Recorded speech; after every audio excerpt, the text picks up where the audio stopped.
¿Cuáles son las consecuencias jurídicas de escriturar la venta de una propiedad por debajo del valor real?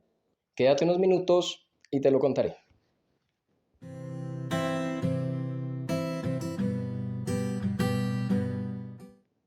Bueno, he querido hacer esta secuencia de videos porque vamos a hacer entre 4 y 5 videos hablando de las consecuencias legales de escriturar una propiedad por debajo del valor de venta.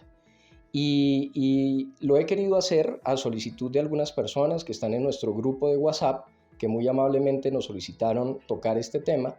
Y de paso aprovecho para invitar a quienes no están en nuestro grupo para que por favor se integren en el link que vamos a dejar abajo en la descripción. Bueno, entrando en materia les quiero contar lo siguiente. ¿Cuáles son las consecuencias de escriturar por debajo del valor de la venta? Son 4. ¿Cuáles son?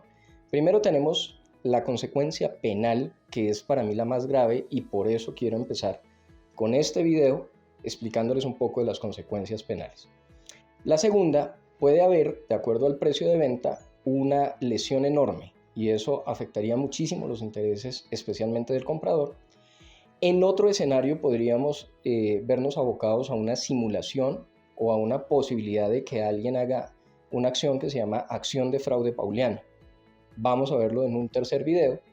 Y finalmente tenemos las ya muy conocidas en el medio inmobiliario, las sanciones tributarias, que también abordaré en detalle y vamos a dejar para el cuarto video. Entonces, siguiendo ese orden que acabo de mencionar, entremos en materia con las sanciones penales. Entonces, bien, ¿cuál es el escenario normal que se presenta en una compraventa como la que estamos abordando el día de hoy? Llegan dos personas, Pedro y Juan, llegan a la notaría y están revisando la minuta y de repente uno de ellos Pedro le dice a Juan, le dice, mire, la negociación está por 500 millones de pesos, pero el valor catastral de esta propiedad está en 200 millones de pesos. Entonces, ¿por qué no hacemos una cosa? Pongamos la venta en 210 y nos ahorramos casi 300 millones de pesos. Entonces Juan se pregunta, bueno, ¿y cuáles son las consecuencias? ¿Corremos algún riesgo legal por hacer eso? Y él le va a decir, no, ninguno. ¿Por qué? ¿Y cuáles son las razones de Pedro? Él dice, no vamos a correr ningún riesgo por una razón, porque usted y yo somos los únicos que sabemos el precio real. Yo no lo voy a denunciar a usted y usted no me va a denunciar a mí. Entonces, no corremos el más mínimo riesgo de que vaya a haber algún proceso por este incidente. Y efectivamente escrituran por debajo del precio. Al escriturar hacen el juramento que se pide, generalmente se dejan las últimas páginas, que es solicitud del artículo 90 del Estatuto Tributario, y se van para sus casas, registra la escritura, en fin, se hizo la compraventa. Bueno, ¿cuáles son entonces los riesgos? Vamos a abordar el riesgo penal como se los mencioné.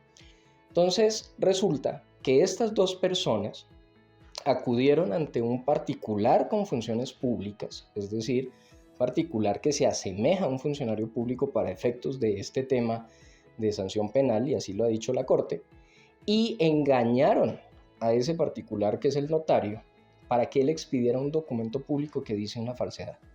Ese documento público debería decir que son 500 millones de pesos y no lo hicieron por ese valor, lo hicieron por 200. Entonces, ese acto se llama obtención de documento público falso. ¿Dónde se encuentra? Es un delito que se encuentra contemplado en el artículo 288 del Código Penal. Entonces, ahí está toda la descripción así tal cual la dije. Las personas que acudan ante una autoridad para, mediante engaños, obtener un documento público falso que pueda servir de prueba, incurrirán en una sanción penal. ¿De qué? La sanción penal no es una sanción pequeña, es una sanción grande. Estamos hablando de 48, es decir, 4 años a 108 meses de prisión, 9 años, entre 4 y 9 años de prisión. ¿Quiénes pagarían por esa prisión si llega a accionarse el Estado, la Fiscalía se entera, hace la investigación y llegaran eventualmente a ser condenados? Pues tanto comprador como vendedor, porque los dos participaron de ese delito y lo hicieron con todo el conocimiento de que eso no se debía hacer. Bueno, entonces ahora viene el argumento del Señor, el argumento de Pedro. Nadie más se va a enterar, solo usted y yo. Primera cosa, las ventas que se hacían hace 20 años no son iguales a las que se hacen hoy por varias razones. Inclusive miren una escritura de hace 20 años y no tenía el juramento que pide el artículo 90 del Estatuto Tributario. Ahora sí, ¿sí? Fíjense en otra cosa. Las autoridades ya no actúan igual que hace 20 años.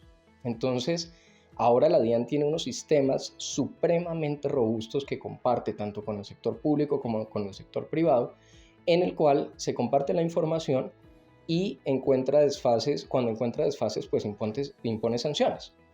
Entonces, la primera que se puede dar cuenta es la DIAN en un cruce de datos.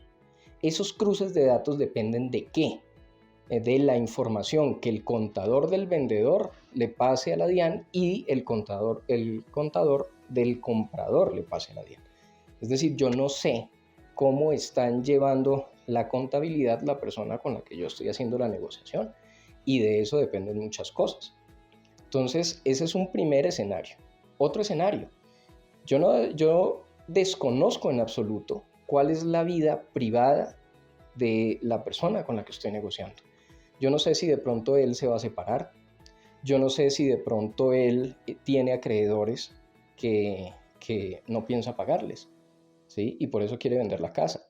Yo no sé, por ejemplo, si él tiene o va a tener en un futuro una discusión con el contador, con el abogado, con la secretaria, el asistente contable, que son personas que muy seguramente van a conocer el contenido de la promesa de venta que hicimos con el precio real y que conocen el valor por el que se puso en la escritura pública. Entonces, cualquiera de estas personas y cualquier otra persona, ¿sí? La cónyuge con la que se va a separar, el acreedor que se siente burlado porque se hizo una venta de 200 millones en una propiedad de 500 y a él no le han pagado. Cualquiera de estas personas puede, si tiene la prueba, ir a la fiscalía y denunciar, mire, aquí hay un fraude para evadir impuestos, ¿sí? Y ese fraude implica, la evasión de impuestos implicaría otro delito adicional, pero implica necesariamente una obtención de documento público falso. Y el fiscal, con la prueba necesaria, abriría, digamos, la investigación. Conocí un caso de primera mano en el que una persona que se divorció denunció a su pareja mediante anónimos, pero solamente él podía tener esa información, en donde decía esa venta no fue por ese valor y yo tengo la promesa de venta, y se la pasa a la DIAN y le dice, mire, acá el valor de la venta real era este, con el ánimo simplemente de perjudicar a su pareja. En otro caso también puede haber el interés de sancionar penalmente a esta persona porque se sienten defraudados o en un divorcio, o los acreedores, o no sabemos quién más, o simplemente un tema laboral y un empleado conocía toda la información y decide desquitarse, digámoslo así, denunciando penalmente este asunto. Entonces, el riesgo es enorme, porque estamos hablando de la vida privada, laboral y social de dos personas que no se conocen y que están haciendo un acto que es un delito. Entonces, eso les quería contar en relación con la sanción penal cuando existe una venta por debajo del valor, se escritura por debajo del valor del precio. En el próximo video vamos a hablar sobre la lesión enorme. En el tercer video vamos a hablar sobre la acción de simulación y el fraude pauliano. Y finalmente vamos a terminar con las sanciones tributarias que se dan cuando se presentan este tipo de situaciones. Todos estos videos relacionados obviamente con escriturar por debajo del valor real de la venta.